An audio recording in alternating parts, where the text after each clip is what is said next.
Today, we're diving into a British mystery whodunit that's quite cozy, and then flipping over to Roald Dahl, and not a children's short story. We're talking a short story about a World War II fighter pilot named Finn. Let's go.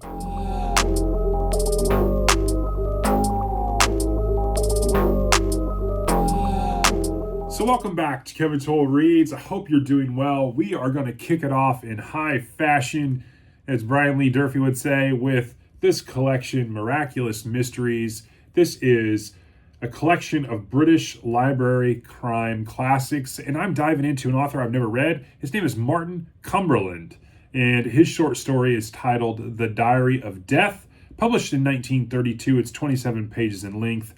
Let's talk the summary of this.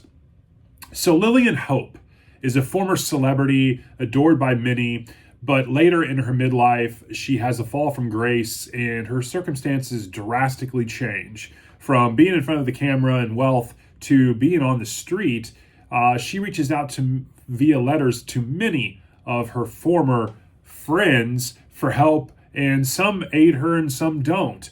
Lo and behold, a string of murders takes place. These murders are titled the Death Diary Murders, and these murders are named that because pieces or letters from her diary end up at the scene of the murders. And so Inspector Comfort, who is a police inspector, is on the case trying to solve these murders. And then we flip over to a gentleman named Loreto Santos. And he is a well-off gentleman who has taken a fancy to understanding murders, and more specifically, what takes place in trying to stop murders from happening in the first place. As he attends a dinner party, he is approached by a gentleman who also has one of these death diary letters, and he is named, along with his wife, as the next victims of the death diary murderer. And so Santos takes it upon himself at the ask of this gentleman to take up the case and try to protect his wife from being murdered. And lo and behold, the gentleman who stays at this friend of a friend's house ends up murdered. And so Santos takes the case, and what unfolds is quite a cozy little mystery. And so let's dive right into what I liked about this. It's cozy. It's a British crime cozy mystery, and it is what it is. It provokes a really good story. It has tension, keeps you guessing. It proposes a murder that in scenario you wonder, how can this be? How can this have happened? It doesn't make a lot of sense based on the clues and what we know. And I think Cumberland's writing is very well done. I think it's very easy to follow. The prose is written really well. It plots along very good. You get enough interest in different characters for you to stay interested in the story. And I think it is really well done. There's obviously no opposition. There's no boss fight at the end, so to speak. But it wraps up and gives you some really nice details in an overview and the final conflict and what took place and why. Very, very well done. There's no real excerpts here this time that I kind of pulled from the story, but I will dive into the rating. I give this a 3.9. I think it's a very cozy, good short story. I've never, again, read anything from Cumberland, and I think he does a very good job. I will also say that it's just a really just decent little story. Overall, I think Cumberland is a great writer. Definitely, my first. I think his prose is very well done. This is plotted very well, and it's just a really good little short story. I'm really glad I read this. Now, let us flip over to this collection, Flight or Fright. This was edited by Stephen King and Bev Vincent. I went through the list of short stories in this one, and I picked out one because of the author, Roald Dahl. And I have read Roald Dahl before many, many, many years ago as a middle schooler when I read Charlie and the Chocolate Factory. I didn't know he wrote short stories. Obviously he's written more than just the children's books. And so I picked up the story titled They Shall Not Grow Old. And this was published just after the war.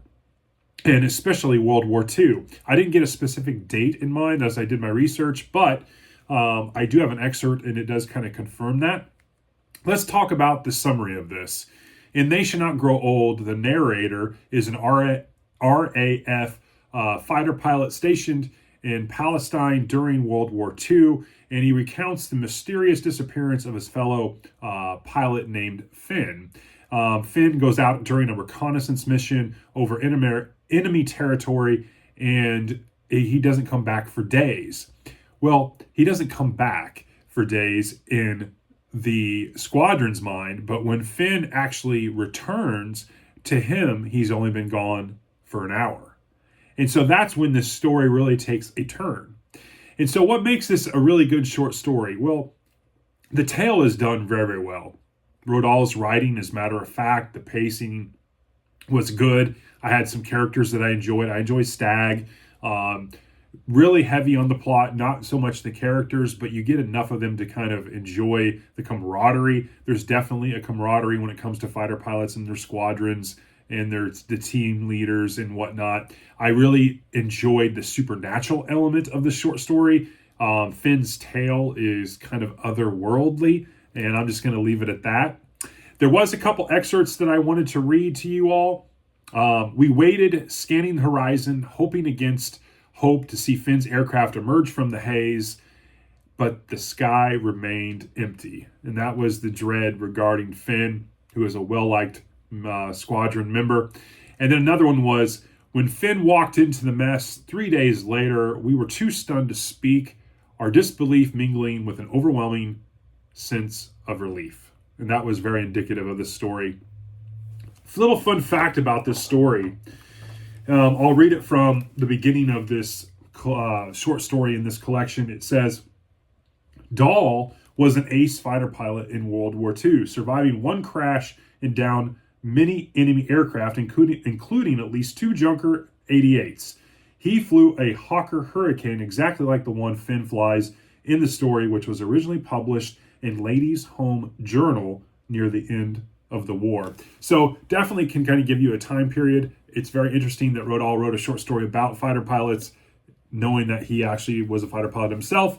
I thought that was really interesting.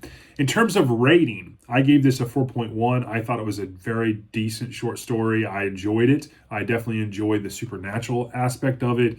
It's very both jarring and a very good contrast to kind of just a group of guys dealing with World War and being fighter pilots, but then you have this contrasting story and this conflict that takes place.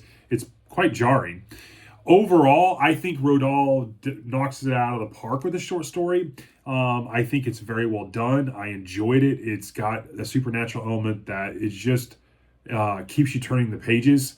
I really liked the conclusion. I thought the ending was well done as well. But I definitely think you should check this out if you get this collection. Roald's writing is very accessible. So that is my take for these 2 short stories for this Saturday. I hope you enjoy this and definitely enjoy the rest of your weekend. And I will talk to you all in the next one. Thanks.